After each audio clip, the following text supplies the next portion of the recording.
I woke up to the sound of something collapsing outside, wood hitting dirt sharp and heavy. At first I thought it was a branch, maybe the wind. But when I stepped out the door barefoot and half awake, the blood drained from my face. A deep trench wrapped around my entire house, carved so close to my fence that chunks of earth were still sliding down the sides. It looked like someone had tried to separate my home from the world while I slept. My first thought wasn't confusion, it was disbelief, raw, cold disbelief, because nothing about this was accidental. This trench wasn't measured. It wasn't clean, it was reckless destruction, circling my property like a threat drawn into the ground. Then I saw the fence panel on the ground, ripped from its post, and then I saw them. Across the street stood a cluster of HOA members, staring at me like they'd been waiting for my reaction. And right in front, arms crossed and smirk nailed to her face, was Gloria Marks. She didn't look shocked, she looked proud. I walked toward them, pulse hammering. Who dug this? Gloria didn't hesitate. Boundary correction, she said. Your fence is on HOA land. The trench marks the true line. I pointed at the torn post. You damaged my property.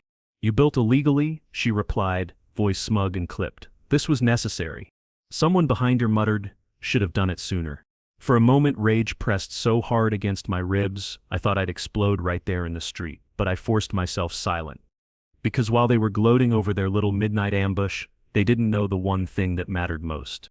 Every corner of my yard was under hidden surveillance, and last night every camera caught them in perfect clarity. I didn't grow up thinking a strip of land could feel like blood, but that's what this place became the day my father and I sank the first fence post together. I was 14, sunburned, clumsy, and trying too hard to impress him. He guided my hands on the level, steady as bedrock, and said, "A line means something, son. You place it honest, you defend it honest." I didn't understand the weight of those words then, but they stayed in me the way some things settle deeper than memory. Every post we set after that felt like anchoring our family into the soil. When he died, I thought the house would feel empty, but it didn't. It felt watchful, as if the boards and beams remembered him better than I did. Keeping the land meant keeping him close. The fence became more than wood. It was a promise I'd never said out loud, but carried everywhere in my chest. That's why seeing that trench cut around my home hit like someone tearing through his grave. The first signs of trouble came months ago. Subtle at first, HOA letters about aesthetic inconsistencies, comments about my fence being older than the community standard. Gloria once told me, with that rehearsed sweetness of hers, some people struggle to adapt to shared spaces. I didn't realize then she meant people like me, people who didn't bend. But even as the pressure grew, I never questioned the boundary my father set. Those measurements weren't guesses. They were decisions made with care, sweat, and pride. They were ours. Standing there staring at the damage, I felt his voice echo like it rose straight from the dirt, protect the line. And in that moment, grief sharpened into resolve. No one touches my father's line. I had barely finished circling the trench when I saw them return, marching down the sidewalk like they owned it. Gloria walked in front, tapping a thick folder against her hip, and behind her were 2 board members and a man in a city inspector vest who already looked like he regretted being there. I wiped the dirt from my hands and met them halfway, feeling the weight of their intention long before anyone spoke. Gloria handed me the folder with a smile sharp enough to cut skin. "These are violation papers," she said. "Your fence is in breach of HOA regulations and the encroachment is documented." I flipped through the pages. Most of it was nonsense, printed diagrams that didn't match my property lines, blank fields filled in with sloppy handwriting, and dates that made no sense. "This is fabricated," I said. "My fence is exactly where it's supposed to be." The inspector cleared his throat, eyes darting anywhere but at me. "The board believes the boundary is incorrect." They requested an immediate assessment. "Requested or demanded?" I asked. Gloria answered before he could. "We acted within authority. Your refusal to comply has forced our hand." Heat surged in my chest, but I kept my voice steady. "You dug around my property in the middle of the night. You damaged my fence. None of this is legal." She shrugged, unbothered. "Sometimes enforcement requires unpleasant steps." I stepped past her and knelt beside the trench. The soil was still warm, smelling of diesel and exposed clay. But what caught my eye were the tire tracks. Narrow, patterned, and fresh, cutting deep into the ground behind my shed. The marks didn't match any equipment I owned. They led straight to the back access road the HOA used during landscaping season. My pulse quickened. "You brought machinery onto my land," I said. Gloria didn't flinch. "We corrected a problem." Her confidence wasn't just arrogance, it was certainty she'd never be held accountable. That realization tightened something inside me. I stood and walked toward the corner of my house, where one of my hidden cameras was mounted beneath the gutter. The little lens glinted in the sunlight, and a slow, controlled satisfaction settled in my chest. "You know," I said, "I keep security recordings." For the first time, Gloria's expression flickered. Not fear, just irritation, like I was being inconvenient. "Footage won't change the boundary lines." "It might change everything else," I said. That got her attention. The board members shifted uneasily, and even the inspector looked up, sensing something he hadn't been told. I didn't elaborate. I simply went inside, pulled the external drive from my desk drawer, and returned with it in my hand. "You should see what your board was doing at 3 in the morning, I said. Gloria's jaw tightened. "You're bluffing." I didn't blink. "Try me." Silence spread between us, thick and electric. She didn't ask to see the footage. She didn't try to defend herself. She just turned to the inspector and said, "We're done here," before walking away with clipped, angry steps. But the inspector stayed. He hesitated, lowering his voice. "If you have evidence," he said, "you should preserve it. Something about this doesn't feel right." "I already have it backed up," I replied. He nodded once, almost apologetically, and followed the board members down the street. When they were gone, I plugged the drive into my laptop and watched the footage play out on the screen. The cameras had caught everything: flashlights bobbing through the dark, whispered orders, the scrape of shovels, the hum of machinery, and then the clearest shot, Gloria herself, standing in my yard, pointing where she wanted the new stakes hammered in. My anger didn't explode, it hardened. What they'd started wasn't a misunderstanding, it was a coordinated attack. And with every second of footage, I understood exactly how far they were willing to go. But I wasn't backing down. Not now, not ever. I noticed the shift almost immediately. The morning after the confrontation, a bright yellow envelope was stuck to my door, flapping in the wind like a warning flag. "Daily fine notice," it read, accusing me of knowingly maintaining an unlawful structure. The amount wasn't huge, but it was meant to sting, and the message was clear: this was only the beginning. By the end of the week, 5 more envelopes appeared, each more aggressive than the last. Gloria wanted pressure, and she wanted it non-stop. Neighbors who used to wave now avoided eye contact. People who once borrowed tools or shared leftover barbecue walked past me with tight jaws and quick steps.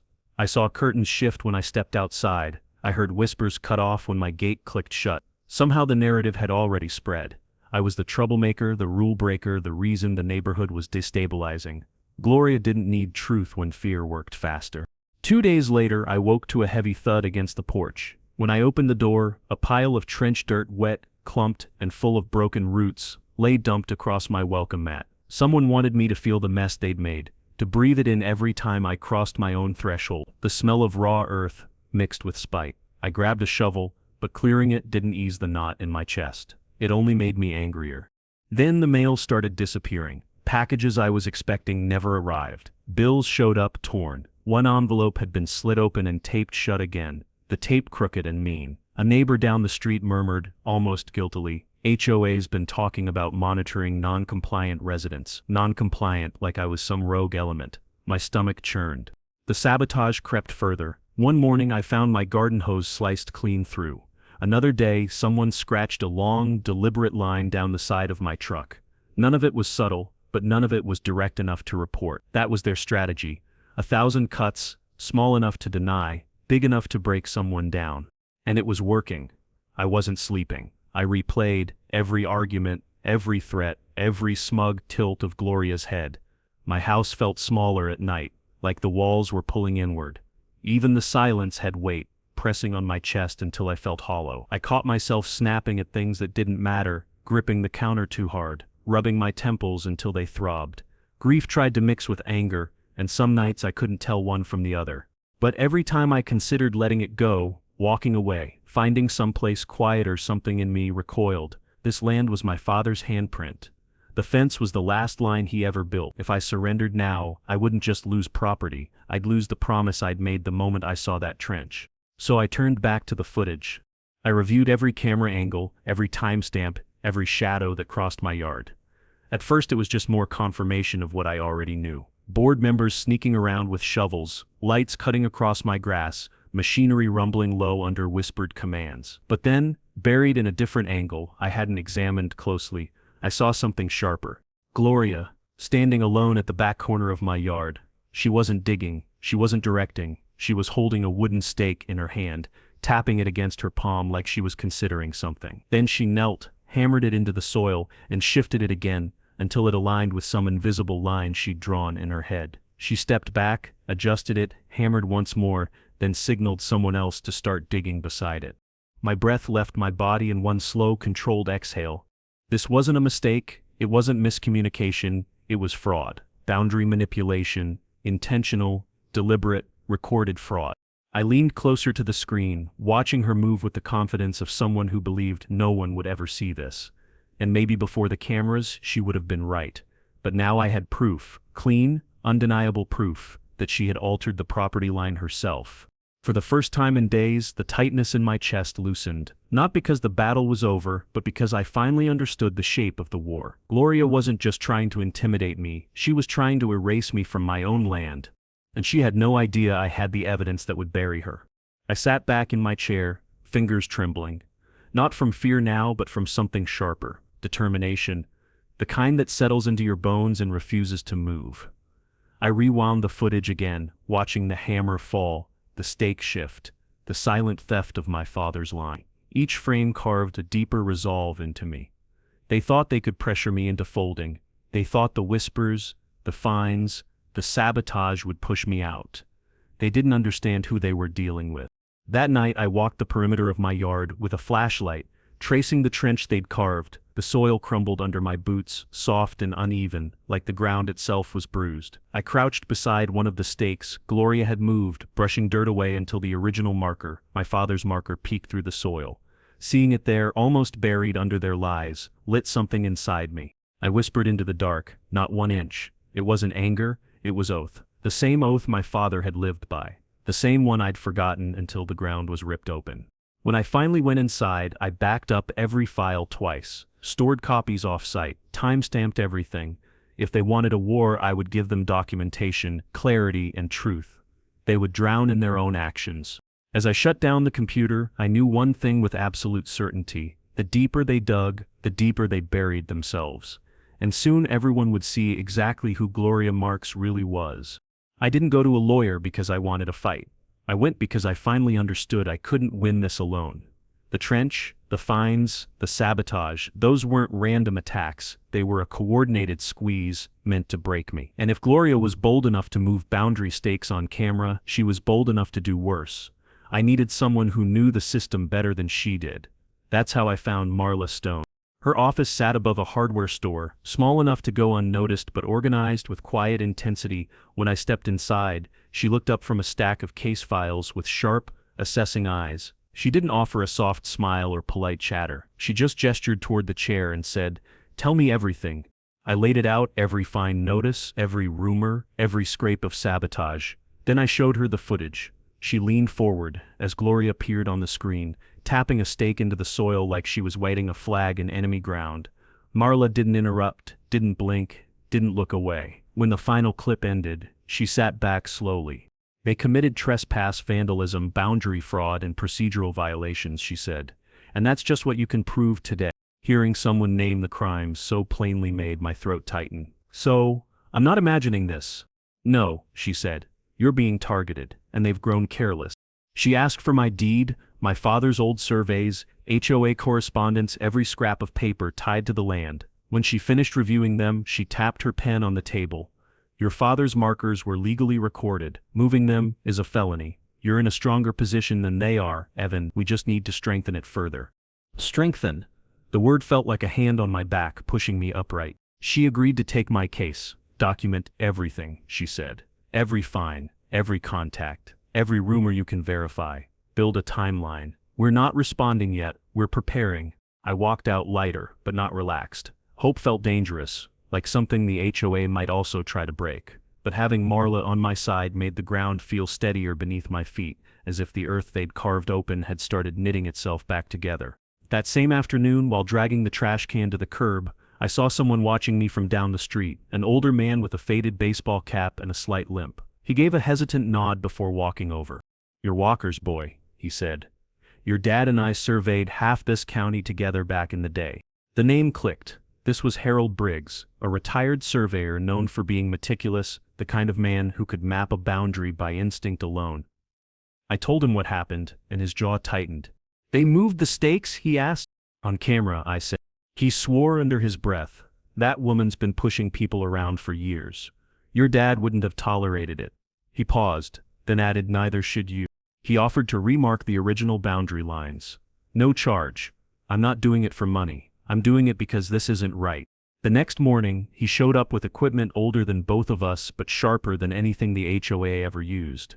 We walked the perimeter together. Even with the trench carved through the ground, he found the original markers with the confidence of someone following a story he already knew by heart. "Your father measured true," he said quietly. "These people don't know what true looks like." As we worked, two neighbors approached from across the street, people who hadn't made eye contact with me in weeks. They hesitated, then shifted closer. "We heard what Gloria's been saying," one whispered. "It's not right." Another added, "She did the same thing to the Sanders family last year, fined them until they sold. She picks targets." I felt something twist in my gut. Why didn't anyone say anything? "Fear," one answered. "She threatens to raise dues, revoke privileges, file complaints. It's easier to stay quiet. But what she's doing to you," he looked down, voice tightening, "it's worse." People who had avoided me began telling their own stories in small, cautious fragments. Unexpected violations, intimidation tactics, threats disguised as policy reminders. It didn't excuse their silence, but it helped me understand the climate Gloria had cultivated. Fear kept everyone compliant, but fear wasn't working on me anymore. Once Harold finished his measurements, I took photos of every marker, labeled them, and filed them with my deed copies. Then I created an evidence folder, digital and physical, organized by date and category: boundary manipulation, fines, sabotage, witness statements, HOA actions, recorded conversations. I cross-referenced everything with timestamps for my security footage. The deeper I dug into their actions, the clearer the pattern became. This wasn't a spontaneous conflict. It was a long-term strategy to force me into compliance or force me out entirely. At night, I laid everything across my dining table: papers, screenshots, printed stills of Gloria with the stake in her hand. The house looked less like a home and more like an investigation room, but the chaos had purpose. Every document brought clarity. Every clip brought leverage. Every witness whisper became a thread tying the truth together. Marla called after reviewing the new material. "This is strong," she said. "Very strong. Keep going." The more they push, the more they expose themselves. And push they did. More fines. More stares. More rumors whispering through the neighborhood like smoke. But now the fear wasn't mine. It was theirs. Because for the first time, they weren't operating in the dark. I was watching. Recording. Building. Piece by piece, the truth was stacking higher than their lies, and I was getting ready to use every bit of it. I arrived at the HOA meeting 15 minutes early, but the door was already half closed, as if they'd been waiting for me and hoping I wouldn't show. The room inside was small, brightly lit and crowded with folding chairs arranged in a stiff semicircle around a cheap laminate table. 5 board members sat behind it, avoiding my eyes, every one of them except Gloria, who looked directly at me with a smile meant to cut. "You're not on the agenda," she said. "You'll need to leave." I stepped forward anyway. "This concerns my property. I'm not leaving." Her smile twitched. "This is a private board meeting." "No," I said, holding up my folded copy of the bylaws. "This is a monthly governance meeting, open to all residents. Section 3, Paragraph 8. I have a right to attend." The board shifted uneasily. She hadn't expected that. Gloria leaned back in her chair, crossed her arms, and tried to reclaim dominance with a bored, dismissive tone. "Fine. Sit quietly. You won't be recognized to speak." I didn't sit. I didn't move. "I'm speaking." Before she could argue, one of the board members, Dale, the treasurer, cleared his throat. He was a quiet man, usually glued to spreadsheets. Tonight he looked tired. "Let him talk, Gloria. This has gone on long enough." Her head snapped toward him. "We discussed this." "No," he said, firmer this time. "You discussed it. We listened." Her jaw tightened, but she gestured with 2 fingers for me to continue, pretending she was granting me a favor. I placed a small black USB drive on the table. "Everything that happened behind my fence line last week," I said, "is on this." Gloria's expression didn't break, but the air shifted like the temperature in the room dropped 5 degrees. "Footage," she said. "Security footage," I answered, "time-stamped, angle verified, audio included. Murmurs rippled through the board. One of the members looked down at her lap, suddenly fascinated by her own hands. Another shifted in his chair like the cushion had turned to stone beneath him. Gloria forced a laugh. You can't expect us to take fabricated video seriously. I didn't laugh. I brought a laptop.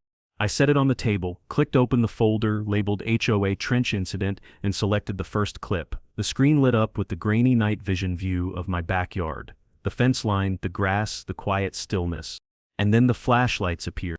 Several board members inhaled sharply. The room turned perfectly silent as figures crept into view, shovels in hand, murmuring to each other as they approached my property line. Pause it, Gloria snapped. We shouldn't be viewing personal recordings during a meeting. No, I said louder than I intended. You don't get to hide from this. I hit play again. The sound of shovels scraping dirt filled the room. A board member at the far end pressed a hand to her forehead, whispering, "Oh my God." The inspector's voice from that night echoed faintly in the background. She wants it deeper, right there. Gloria stiffened. That could be anyone. Is this anyone? I clicked to the next clip. There she was, Gloria, standing in the middle of my yard, tapping a boundary stake into the soil. She leaned back, adjusted it, and hammered again until it aligned with a false measurement she'd invented. Her face illuminated by a flashlight. Her voice, crisp and unmistakable, "Move the line to here. He'll never know." The board reacted instantly. Dale pushed back from the table. You moved a legal boundary? Gloria's composure cracked. It wasn't like that. A board member beside him spoke up. This is a criminal violation. You told us he'd encroached, but you changed. I didn't do anything illegal, she shouted, slamming her palm onto the table. The room recoiled. Her voice had changed, shrill, cornered. The veneer she wore like armor slipped off in pieces. I pressed play again. More digging, more commands. Gloria pacing like a general directing soldiers. Someone complaining, "We shouldn't be doing this," and Gloria barking back, "Keep going, he deserves it." The footage ended with the hammering of the final stake. I looked up. "This is who you're following." "No," she whispered, shaking her head at the screen as if she could will it into something else. "No, this is out of context." Dale pointed at the laptop. "Move the boundary stakes? Dig a trench around a resident's home? You told us the inspector ordered that." "He did," she yelled. "He didn't," another board member said quietly. "I spoke to him yesterday. He said he felt pressured by you." Something in Gloria's expression crumpled, then re-hardened into rage. "You're all turning on me because he's waving a video around. You're cowards, every one of you. You think he's innocent? You think he hasn't been provoking us, breaking rules, damaging community value?" "Enough," I said. She wheeled toward me, eyes burning. "You don't speak to me like that." "You dug up my yard," I said. "You falsified the boundary. You told the neighborhood I was stealing land. You orchestrated every lie." She lunged forward like she was about to stand, but one of the board members grabbed her arm. "Sit down, Gloria," she whispered. "Please." Gloria jerked her arm free. "Don't touch me. I am the president of this association. I decide what's best." Dale's voice cut through the room like a blade. "Not anymore." Her mouth fell open. You can't remove me. We can vote to suspend you pending an investigation," he said. "And after seeing this, I believe we should." The other board members nodded slowly, painfully, but decisively. A small fracture spreading into something wider. Gloria looked around, desperate for support, but the faces she'd commanded for years now stared back with caution, even fear. The power she'd wielded like a weapon evaporated in the space of a few breaths. "You're making a mistake," she whispered, voice trembling. "He's manipulating you." I closed the laptop. "I don't need to manipulate anyone. You recorded your own downfall." She flinched, not at the words but at the truth behind them. The room hung in silence for several long seconds. Finally Dale spoke, his tone steady. "Effective immediately, Gloria Marks is suspended from all presidential duties pending legal review." Gloria staggered back a step, as if someone had struck her. "You can't do this," she said again, weakly this time. No one answered. The meeting didn't end with applause or shouting. It ended with something quieter, heavier, the sound of a regime collapsing from the inside. As I walked out, I heard a board member whisper to another, "This is just the beginning." They were right. The seeds had been planted, and Gloria? She had no idea how much further she was about to fall. The lawsuit arrived in a crisp white envelope stamped "Urgent, Legal Action," as if the HOA wanted to frame their attack in bold letters. Inside, the language was ridiculous, almost theatrical. I was being sued for encroachment, property interference, and knowingly altering the visual harmony of the community. It would have been laughable if it wasn't wrapped in the sharp edge of real consequences. Court dates, legal fees, retaliation disguised as procedure. But I didn't panic. Not this time. I opened a message thread with Marla and typed only 2 words, "It's starting." Her reply came instantly, "Good. Let's finish it." The courthouse was colder than I expected. Bright lights, echoing halls, and a faint hum that made everything feel larger than it needed to be. The HOA arrived in a tight, grim pack, dressed in matching shades of gray, like they were attending a funeral they hoped would be mine. Gloria wasn't with them. Her suspension barred her from representing the HOA, but she sat in the back row anyway, jaw tense, eyes burning holes through the side of my head. We didn't acknowledge each other. Inside the courtroom, the HOA attorney, a polished man with perfect posture, started with a confident stride. "Your Honor, this is a straightforward case of boundary violation. The defendant knowingly built a fence beyond the legal limits of his property onto HOA land." He made it sound simple, clean, convenient. Then it was our turn. Marla stood calmly, adjusting her glasses. "Your Honor, this isn't a boundary dispute, this is a cover-up. A fabricated case designed to mask the HOA's illegal actions. We will demonstrate not only the validity of my client's boundary markers, but the HOA's deliberate attempt to move them." The judge raised an eyebrow. "You're alleging fraud?" "With evidence," she said. The air in the courtroom shifted. People leaned forward, sensing something coming. The HOA attorney scoffed. "We have professional assessments proving—" "No," Marla cut in. "You have measurements taken after the HOA altered the boundary." Murmurs spread like ripples. The judge held up a hand. "Miss Stone, please proceed." Marla nodded and clicked her remote. The courtroom TV flickered to life with the first survey scan, the original, legally recorded boundary of my property. Clean, precise, signed by county officials. "Here is the deeded line," she said, "verified by county archives." She switched to the next slide. Harold's resurvey, matching the original to the inch. "This," she continued, "is the true boundary as it exists today, before interference. The measurements are identical." The HOA attorney frowned, flipping through his papers too fast. "And now," Marla said, voice steady, "let's look at what the HOA submitted." Their diagram popped up, and even someone without training could see it was sloppy. Hand-drawn amendments, mismatched angles, notes squeezed into margins. The judge stared at it for a moment, unimpressed. "This looks unofficial," he said. "It is," Marla replied, "because it was created after the HOA altered the physical markers." The HOA attorney tried to interject. "Your Honor, the association acted under its authority." Marla raised a hand. "Before we go further, may we play the footage?" The judge nodded. "Play it."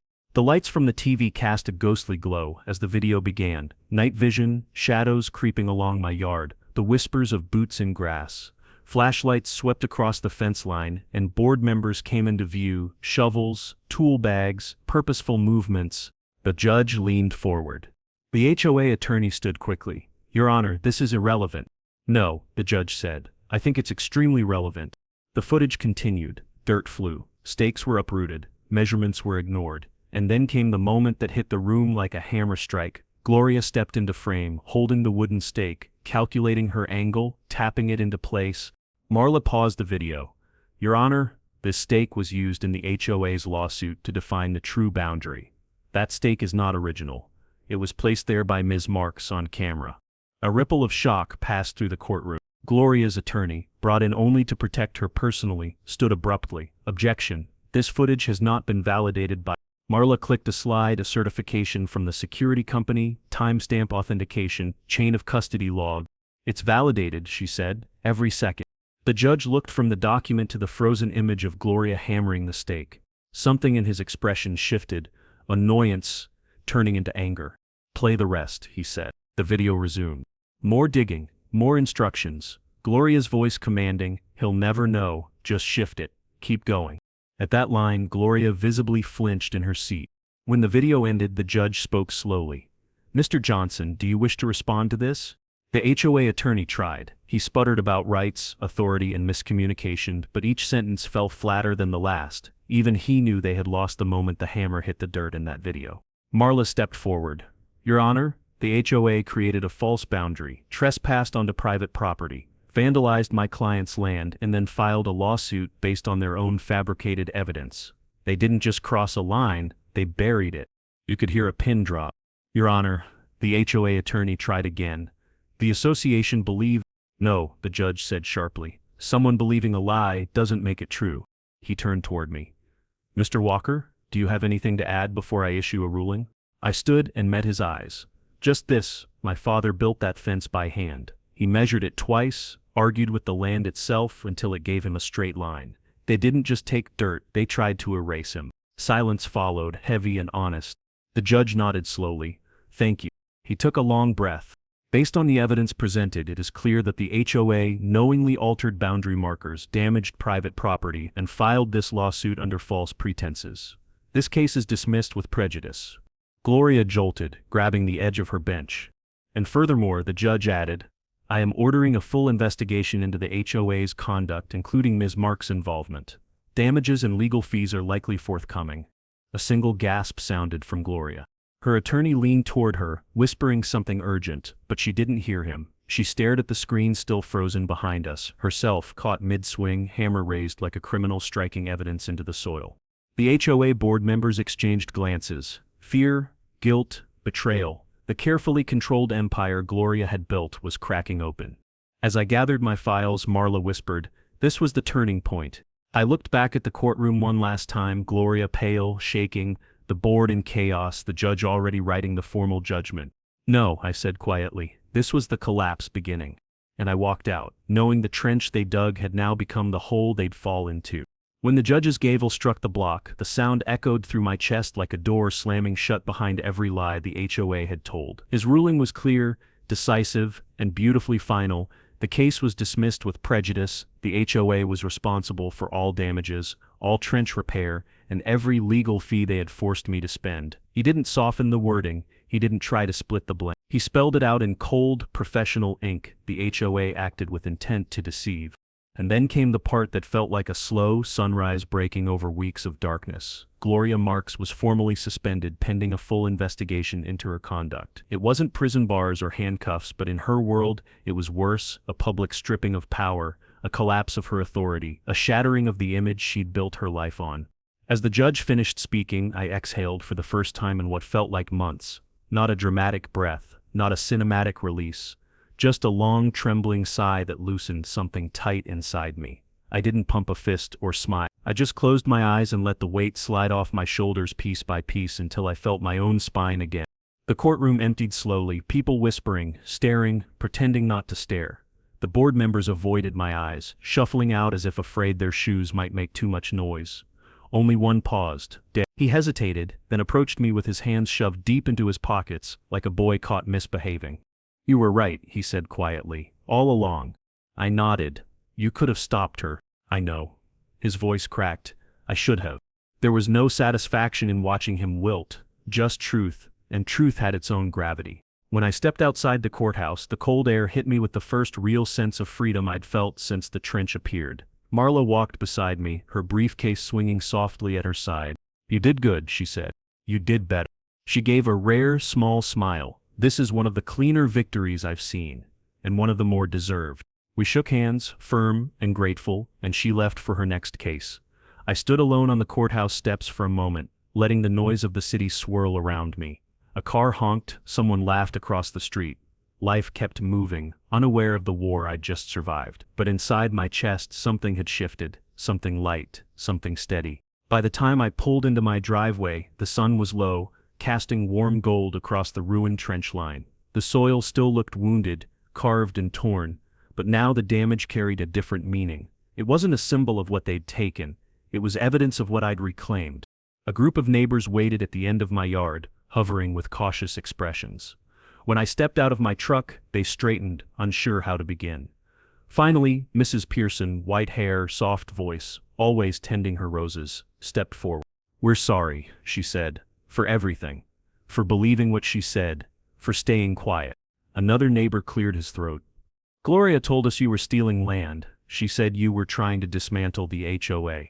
We should have asked you ourselves. Their voices carried shame, not excuses. That mattered more than I expected. I shook my head gently. You didn't dig the trench. No, one man said, but we let her. Silence settled over us. Not heavy, just honest. People who had turned their backs were now facing me again, offering acknowledgement, maybe even the beginning of respect. A few stepped forward, placing bags of soil, small plants and wood planks at my feet. It took me a moment to understand. They were offering to help fix what the HOA destroyed. "We'll help repair the trench," someone said, "if you want us to." For a second, emotion caught so suddenly in my throat I couldn't speak. These were people who had looked away when the chaos started. But now, after seeing the truth laid bare, they had shown up. Not because they had to, because they chose to. "Thank you," I finally managed. "Really." They stayed with me until the sun dipped behind the trees, talking softly about what had happened, about how things needed to change, about how none of them realized how far Gloria had gone. I didn't tell them everything, I just let them speak, let them process the collapse of the woman who had ruled them through fear. Eventually the crowd thinned, leaving me alone with the quiet hum of evening. I walked to the fence line, the line my father measured with rough hands and steady patience. The wood was old now, weathered by decades of storms and summers, but it still stood true because he built it true. I ran my hand along the top rail, feeling each groove, each knot, each imperfection that made it perfect. For months I'd been afraid this line would be taken from me, buried under lies. Now standing there under the soft glow of fading daylight, I felt something rise inside me, something warm, something rooted, something proud. I pictured my father's smile, the way he tilted his head when he was pleased with a job well done. I imagined him standing next to me now, nodding quietly, saying nothing because he didn't need to. "You were right," I whispered. Wind rustled through the leaves, carrying the scent of fresh soil and pine. It felt like an answer. The trench would be filled. The legal fees would be paid. The HOA would be forced to rebuild the ground they'd torn open. And Gloria, suspended, exposed, unraveling, would finally face the truth she'd tried so desperately to bury. But the real victory wasn't the ruling. It wasn't the damages or the investigation or the whispers now spreading through the neighborhood about her downfall. It was this moment, me, standing at my father's fence line, unharmed, unbroken, and still here. This land had tried to be stolen. This legacy had been attacked. But I was still standing on the soil he taught me to defend. And for the first time in months, I felt restored. Not because the battle was over, but because the truth had won. And truth, once it stands, does not move. The fallout didn't hit all at once. It rolled through the neighborhood slowly, like a storm spreading across the sky, changing the color of everything it touched. The HOA board held an emergency meeting 2 days after the court ruling, this time without locked doors, without hushed voices, without the usual smug confidence that had wrapped around their decisions like armor. I didn't attend, but I heard the echoes of it through open windows and half-closed blinds, as residents whispered to one another, their voices carrying a strange mix of shock and relief. By that evening, word spread that the county had begun reviewing the evidence the judge forwarded, specifically the footage of Gloria moving the boundary stakes. Not just HOA misconduct, possible criminal fraud, trespass, property damage, abuse of authority. Her name, once spoken with fear, now carried the weight of disgrace, and the people who had once defended her began distancing themselves with astonishing speed. The HOA received formal notice of fines the next morning. Massive ones. The county penalized them for unauthorized excavation, unapproved land alteration, and illegal manipulation of surveyed boundaries. The association scrambled to file an insurance claim, but the insurer's response was swift and merciless: denied. Intentional acts voided coverage. The financial burden would fall directly on the HOA and, by extension, the board members who approved the trench project. Some neighbors were furious, not at me, but at the people who had dragged them into this mess. "She lied to us," one man muttered loudly enough for half the street to hear. "Made us think he was the problem. Meanwhile, she was burying us in debt." Gloria, stripped of authority and facing an investigation, vanished into her house. The white Range Rover she drove everywhere sat unmoved in her driveway for days. Curtains stayed drawn. HOA emails, once frequent and filled with directives, fell silent. Even the most loyal loyalists stopped mentioning her name. I should have felt triumphant watching the empire she'd built collapse, piece by piece, but what I felt instead was something more grounded, a quiet justice, a slow settling of the dust that had been choking this street for years. It didn't erase what she'd done, but it balanced the scale. The board members, what remained of them, called for volunteers to form an interim leadership team. For the first time since I moved in, people showed up willingly rather than out of fear. Some offered baked goods, some offered notebooks filled with concerns they were finally brave enough to voice, and some just offered a hand because the silence Gloria had kept them in had finally been broken. Dale approached me the day after that meeting. He looked exhausted, as though carrying years of guilt in his shoulders. "I'm resigning," he said simply. "I can't be part of this anymore. I should have stopped her earlier." I didn't rub salt into the wound. I didn't need to. His regret was written in every line of his face. "Then don't be part of it," I said. "Build something better." He nodded, almost gratefully, and walked away with the slow, measured steps of a man facing a long overdue reckoning. But the strangest change came from the neighborhood itself. People stopped avoiding me. They waved again, sometimes hesitantly, sometimes with genuine gratitude. A woman I barely knew left a note on my porch. "Thank you for standing up. We couldn't." Another neighbor brought over a casserole, old-fashioned, warm, comforting in a way I hadn't felt in months. One man put a hand on my shoulder and said, "You did what all of us were too scared to do."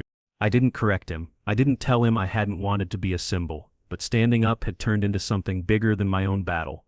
By defending my father's line, I had drawn a new one across the entire community, between fear and courage, between silence and truth. Even the atmosphere of the street seemed different. Kids played outside again. Couples walked their dogs without glancing nervously toward the HOA office. Laughter returned in small bursts, carried on the breeze like it had been waiting for permission to come home. But the greatest shift came when I stood once more at the edge of the trench, now scheduled to be filled and restored at the HOA's expense. The soil looked softer, calmer, like it too had been released from tension. For the first time, I allowed myself to breathe deeply, to feel the victory settle into my bones, not loud, not boastful, but deeply earned. The war hadn't just ended. It had reshaped everything. The following week brought more changes than the entire previous year. Without Gloria's chokehold, the HOA transformed from a weapon into something quieter, almost harmless. Notices stopped appearing in mailboxes. Fines were frozen. Meetings became open, transparent, almost hopeful. For years, people had been living under a shadow they couldn't name. Now it lifted inch by inch, replaced by a kind of communal relief. But Gloria's fallout was far from over. A detective finally knocked on her door. Neighbors watched from porches as he handed her a folded document and spoke to her in calm, measured tones. She didn't yell, didn't protest. She just stood there, shoulders stiff, face pale, clinging to what little remained of her dignity. Moments later, she closed the door gently, like someone afraid the world outside might shatter her if she moved too fast. I didn't celebrate, not outwardly, but I felt something settle inside me. A sense that justice wasn't just happening on paper, it was happening in the real, tangible world where she had caused so much harm. The new interim HOA leadership reached out to me soon after. 3 members, ordinary people who had never wanted power, just peace, stood awkwardly on my porch. Their spokesperson, a soft-spoken woman named Lila, offered a hesitant smile. "We know you don't want to join the HOA," she said, "and we're not here to push, but we want you to know, your stand changed everything. People feel safe now." Safe. It was a word that struck deeper than I expected. The trench, the sabotage, the fines, those were attacks on safety. Safety of home. Safety of legacy. Safety of belonging. And now, for the first time in months, the neighborhood wasn't just tolerating each other, they were healing. I nodded. "Just promise me the HOA won't become what it was." Lila shook her head. "It won't. It can't. Not after this." Word spread through online forums that our HOA had collapsed from corruption. Strangers messaged me, people from other states asking how I fought back, how I documented everything, how I stood my ground. It felt strange to be seen that way. I wasn't a warrior by nature. I wasn't looking for a fight. I was just a son trying to protect what his father built. But sometimes that's all it takes to become a symbol. One evening, as the sky shifted to a soft lavender and the crickets began their steady rhythm, I walked back to the fence line again. The boards were still weathered, still imperfect, still carrying the fingerprint of time, but now they stood surrounded by a neighborhood that finally understood why they mattered. I placed my palm on the top rail, closing my eyes for a moment. I remembered my father's voice, calm, wise, steady, telling me that a line means something only if the person behind it stands true. I had stood true. And in doing so, I hadn't just reclaimed my property, I had reclaimed myself. The trench was scheduled to be filled the next day. The HOA's funds, what remained of them after fines, would cover the repair. As I stared at the torn earth, I felt no anger, no bitterness, just completion. This wound would heal. And so would I. Before going inside, I turned to see a few neighbors watching from across the street. When I lifted a hand in a small, quiet wave, they waved back, not out of obligation, but out of respect. That's when I realized something powerful. They weren't looking at me with fear anymore. They were looking at me with gratitude. With relief. With recognition. I hadn't set out to be their voice. But when the ground was torn open beneath us, I was the one who refused to step back. And that changed everything. Dawn came quietly the morning after the work crews finished restoring the property line. It wasn't dramatic or golden or cinematic, it was soft, almost shy, as if the daylight wanted to check whether it was safe to enter this place again. I stepped outside barefoot, the ground cool beneath my feet, and breathed in the smell of fresh soil. The trench was gone. The long, raw wound carved around my house had been filled, leveled, and smoothed until the earth looked calm again. Not untouched, never untouched, but healed. I walked the perimeter slowly, letting my hand brush the top of the fence. The boards felt familiar beneath my fingertips, worn and steady like an old friend who had weathered the same storm. My father had set these posts with precision and patience, and for months I had feared losing them. Now, standing in the hush of early morning, I realized I had protected more than lumber and nails. I had protected memory, I had protected meaning. The soil along the repaired line was still soft, darker than the rest of the yard, a visible reminder of what had been torn apart. Instead of turning away from it, I knelt with a small trowel in hand and opened the first bag of flowers I'd bought the night before. Simple perennials, bright, resilient, the kind that survive winters without complaint. I dug shallow holes, one after another, letting the rhythm settle my breathing. Each handful of earth felt like a page turning. Each root pressed into place felt like a promise. As I planted, I found myself talking softly, not to anyone living, but to the echo of my father I carried inside me. "It's done," I whispered. "The line is still ours." The breeze shifted gently, brushing against my shoulder as if answering. Maybe it meant nothing. Maybe it meant everything. Grief has a way of finding meaning in small things, especially after battles that strip you down to who you really are. When the final plant was in the ground, I stood and took a step back. A row of young flowers stretched along the repaired boundary, transforming what had once been an act of destruction into a quiet ribbon of color. A scar turned into something living, something beautiful, something mine. The neighborhood was still asleep, but the silence no longer felt heavy. It felt peaceful. People who had once watched me with suspicion now greeted me with nods and soft words. Children who had avoided the yard now rode their bikes past it without hesitation. Even the houses seemed to stand easier, no longer tense under the shadow of Gloria's rule. Justice had settled into the street, not loudly, but in the way air feels different after a storm. Cleaner, clearer, honest. I finished the loop around the fence and stopped where it all began. The spot where I'd first seen the trench break open the earth. For months, that moment had lived inside me like a splinter. Now, looking at the restored ground, I felt something release, a letting go, slow and certain. Everything they tried to take had been returned. Everything they tried to bury had been unearthed. And everything they tried to weaken had only grown stronger. I turned toward the sunrise, letting the light fall over the yard, over the flowers, over the fence line that had sparked a war I never asked for but refused to lose. Peace wasn't loud, it wasn't triumphant, it was steady, warm, and patient. Just like my father. As the first full ray of sunlight crossed the property, I breathed in and felt the truth settle deep, grounding me to the soil that had held my family for decades. This chapter is closing, I thought, and another quiet, strong, unbroken is beginning.